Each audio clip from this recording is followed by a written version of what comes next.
Good morning dear student. आज हम जयप्रकाश नारायण के ओवरऑल जो उनके राजनीतिक विचार हैं, जिसमें मैंने पंचायती राज भी लिया है, राज्य संबंधी भी लिया है, उनके राष्ट्रवाद लिया है, विकेंद्रीकरण संबंधी जो विचार हैं वो लिए हैं, उनका मानववाद लिया है और उनकी समग्र क्रांति या संपूर्ण क्रांति को इसमें शामिल किया है।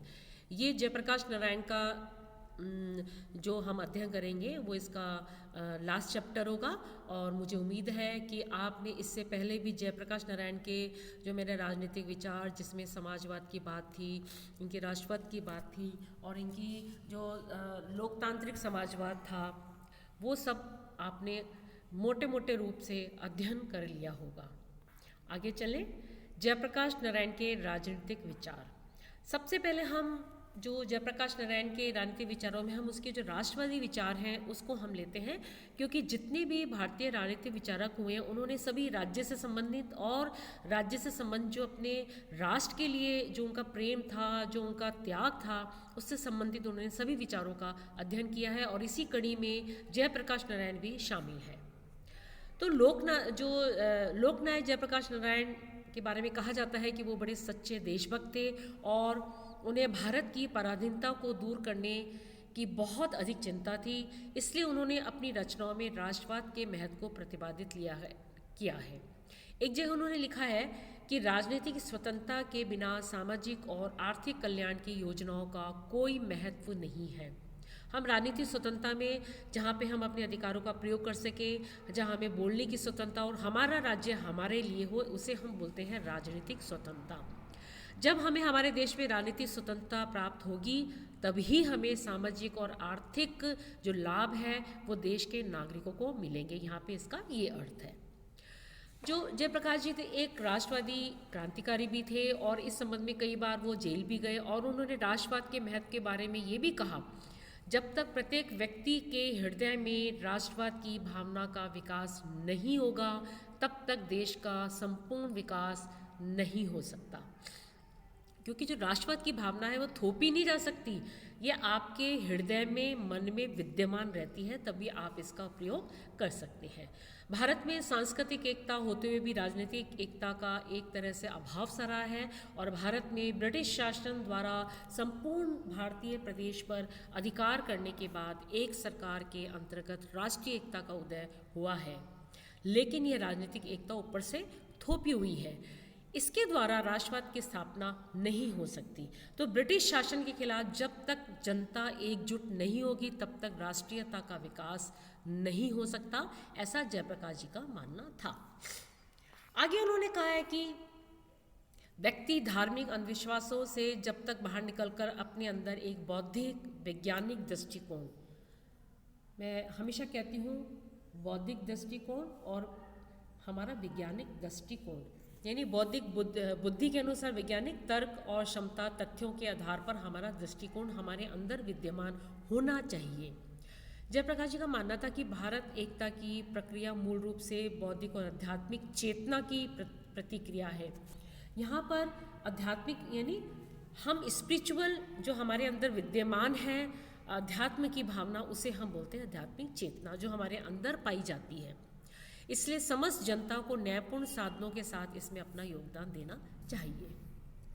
इस तरह से जो जयप्रकाश जी की राष्ट्रवाद की भावना थी वो एक संकीर्ण नहीं थी, संकीर्ण यानी अपने तक सीमित नहीं थी, एक व्यापक थी और उनका जो राष्ट्रवाद था संपूर्ण मानव जाति के लिए था, जिसमें सभ्यता संस्कृति के अनुरूप ही था और राष्ट्रपिता महात्मा गांधी और रविन्द्रनाथ ठाकुर के मानवतावादी दृष्टिकोण पर आधारित है, जो समस्त मानव को अपने अंगीकार कर लेता है।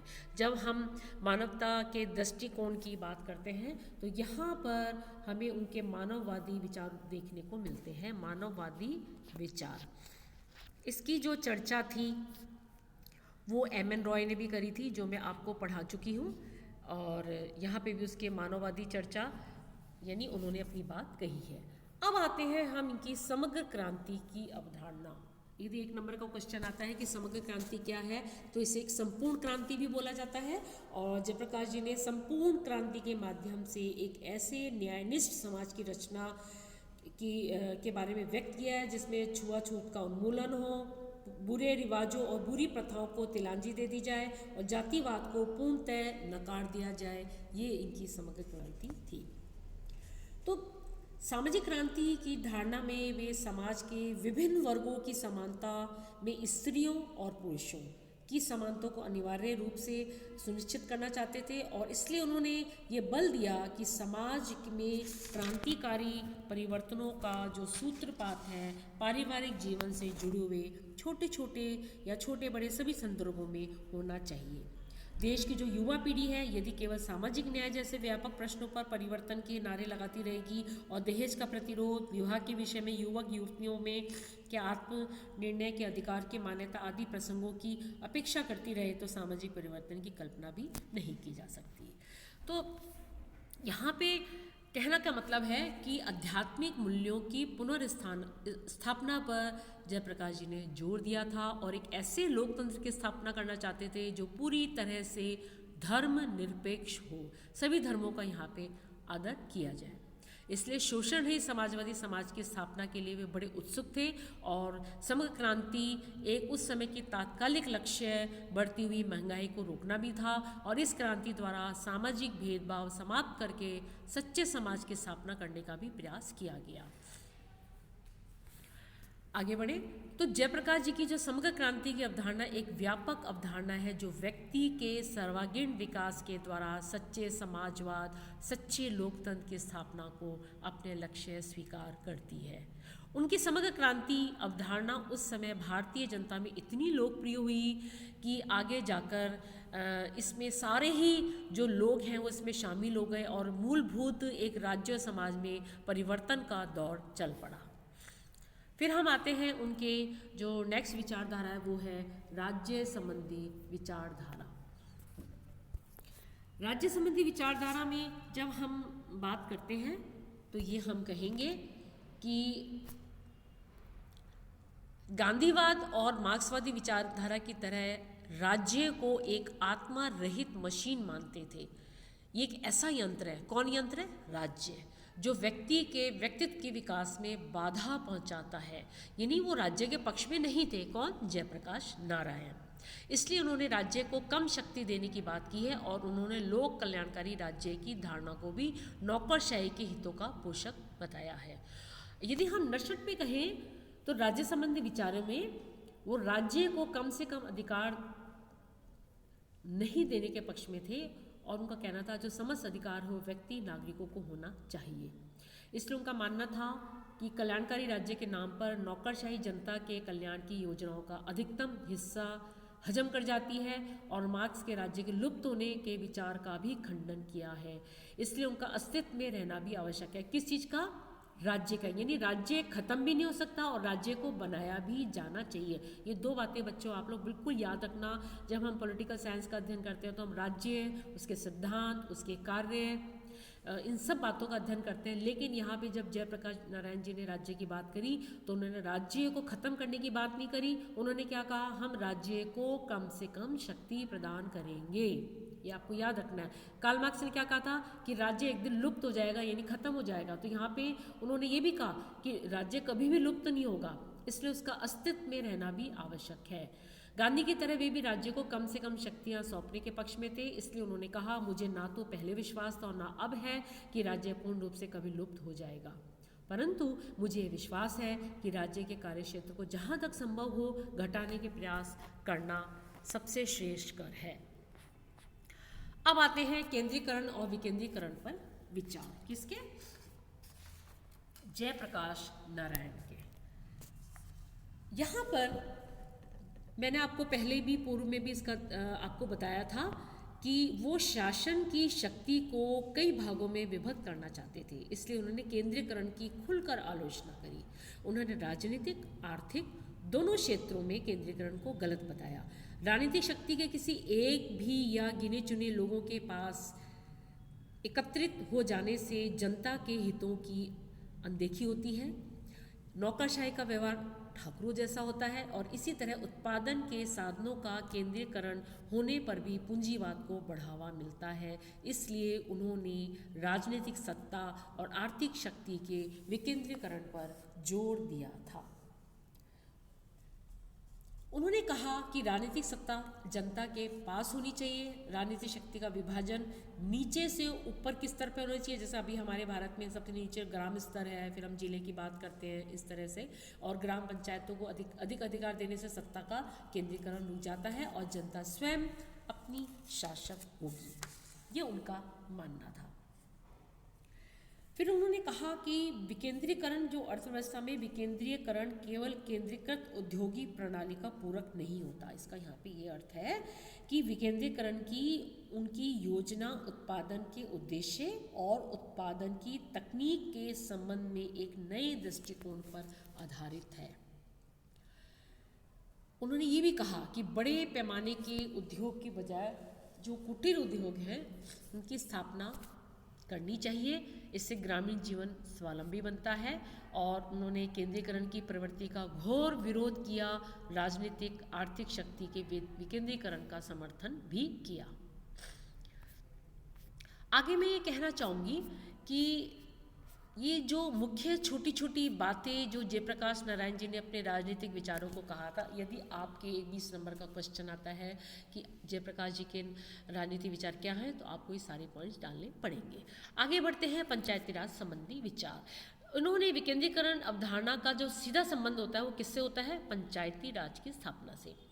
इसलिए विकेंद्रीकरण को व्यवहारू रूप देने के लिए स्थानीय संस्थाओं को अधिक शक्तियां प्रदान करने पर बल दिया और उनका मानना था कि आर्थिक राजनीतिक समस्याओं का हल केवल पंचायती राज में ही संभव है। उन्होंने ये भी कहा कि ग्राम पंचायत में जो सभी वयस्क हैं, नर नारी, जो अपने वोट का अधिकार का प्रयोग करते हैं, अपनी कार्यपालिका का निर्माण कर सकेंगे। और ग्राम सभा के ऊपर एक ब्लॉक समिति होगी जो कई गांवों को मिलाकर बनाई जाती है। आज हमारे देश में वर्तमान में भी पंचायत यानी ग्राम पंचायत की व्यवस्था की गई है। फिर उन्होंने कहा कि सबसे ऊपर क्या होगी? जिला परिषद। लेकिन ये जो सारे प्रोसेस चल रहे हैं, हो सकता है इसमें कुछ बाधाएं भी आएँ, तो उन्हें शिक्षा के माध्यम से दूर करने का प्रयास किया है। इसके मतलब ये है कि सबको शिक्षा देने का अधिकार मिलना चाहिए और शिक्षा लेनी भी चाहिए। ग्राम पंचायतों की नौकरशाही पे नियंत्रण रखने का अधिकार होगा और आर्थिक क्षेत्र में भी पंचायतें स्वावलंबी होंगी। अब उनके जो अन्य राजनीतिक विचार हैं हमको शॉर्ट में बताते हैं कि उन्होंने राजनीति को नैतिकता के साथ जोड़कर उसका आध्यात्मिकरण किया। ये गांधी जी ने भी बात करी थी, मैं इसको अंडरलाइन करती हूँ, ये बड़ी महत्वपूर्ण है, नैतिकता के साथ जोड़कर उसका आध्यात्मिकरण करना। नैतिकता, जो काम समाज और राज्य के लिए करने योग्य होते हैं, उससे किसी का नुकसान नहीं होता, उसे बोलते हैं नैतिकता। और उसको आध्यात्मिकता से जुड़ा, जो हमारे विद्यमान अध्यात्म है, जो हमारे अच्छे कर्म हैं, उस पर उन्होंने बल दिया। उनका कहना था नैतिकता विहीन राजनीति जन कल्याण का साधन कभी नहीं बन सकती, और इसलिए उन्होंने साध्य साधन की पवित्रता पर भी बल दिया। अब साध्य साधन की पवित्रता यानी हम जो भी कार्य कर रहे हैं उसके जो साधन हैं वो अच्छे होने चाहिए, उससे कोई भी दुष्परिणाम समाज में नहीं पड़ना चाहिए, इसे बोलते हैं साध्य और साधन की पवित्रता। उन्हें संपूर्ण क्रांति का भी नारा दिया और भारतीय समाज का नैतिक पतन इसलिए हुआ है, उन्होंने कहा कि जो राजनीति थी वो नैतिकता पर आधारित नहीं थी। अब हम ये कह सकते हैं कि उपरोक्त जितने भी उनके राजनीतिक विचार हैं, ये निष्कर्ष करने पे निकाला जा सकता है अध्ययन करने के बाद कि जयप्रकाश नारायण जी एक राजनीतिक दार्शनिक होने के साथ एक सामाजिक दार्शनिक भी थे, और उनका आदर्श भारतीय समाज का पुनर्निर्माण था और जीवन भर समाज के प्रत्येक क्षेत्र में परिवर्तन लाने का उन्होंने प्रयास किया और संपूर्ण क्रांति का नारा देकर समाज के संपूर्ण विकास का रास्ता तैयार किया। लेकिन फिर भी अनेक विद्वानों ने उनके राजनीतिक विचारों को आदर्शवाद की संज्ञा देकर अपना पल्ला झाड़ लिया। यदि निष्पक्ष तौर पे उनके विचारों का मूल्यांकन किया जाए तो ये एक बात कही जा सकती है कि उनके विचार एक सच्चे देशभक्त राष्ट्रवादी विचारक के विचार हैं, और यदि महात्मा गांधी का राजनीतिक चिंतन में कोई महत्व है तो उनका महत्व भी स्वीकार करना पड़ेगा। उनकी समग्र क्रांति की अवधारणा राजनीति चिंतन के क्षेत्र में उनका अमूल्य योगदान है, इसलिए प्रोफेसर विमल प्रसाद ने उन्हें भारतीय राजनीतिक चिंतकों में सबसे महान माना और इसी से उनके राजनीतिक विचारों का महत्व भी प्रतिपादित किया जाता है। इस प्रकार से हमने 5 भागों में जयप्रकाश नारायण जी के राजनीतिक विचार, राज्य से संबंधित उनका मानववाद, राष्ट्रवाद, उनके आर्थिक विचार, लोकतांत्रिक समाजवाद, समग्र क्रांति, संपूर्ण क्रांति आदि के बारे में अध्ययन किया। तो यहाँ पे जयप्रकाश नारायण जी का जो चैप्टर था वो यहाँ पे समाप्त होता है और हम अब नए चैप्टर के साथ अपना नया वीडियो लाएंगे।